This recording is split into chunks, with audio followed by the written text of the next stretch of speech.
ஐயா நான் கேட்கறேன்னு கோவிச்சுக்காதீங்க.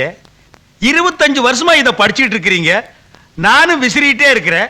இதுல என்ன விவரம் இருக்குன்னு என்கிட்ட சொல்லக்கூடாதுங்களா? ஏய், இதெல்லாம் உனக்கு விவரம் வந்ததுக்கு அப்புறம் சொன்னாதான் புரியும். விவரம் வந்ததுக்கு அப்புறம் நீங்க ஒண்ணு சொல்ல வேண்டாம், நாங்களே தெரிஞ்சுக்குவோம். அப்பனாத்தா இல்லாத பையன் மேல எல்லா பொறுப்பையும் கட்டி போட்டு நீங்க என்ன இங்க சாலியா பண்ணிக்கிட்டு இருக்கீங்க? அதா ஐயாவை பார்த்து ஜாலின்னு மட்டும் சொல்லாதீங்க, எனக்கு மனசு தாங்காது. பாருங்க, ஐயா வேர்க்க விறுவிறுக்க 25 வருஷமா இம்புட்டு தான் படிச்சிருக்கிறாரு.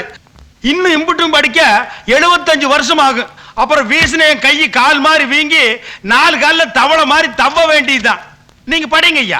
படிப்பு ரொம்ப முக்கியம். எங்கடா என் பேராண்டி? அத்தா, நீ ஐயாவை வீட்டுக்குள்ள பாத்துக்கிறத விட வெளியில போனா நம்ம ஜனங்க அவரை பிரமாதமா பாத்துக்குவாங்க.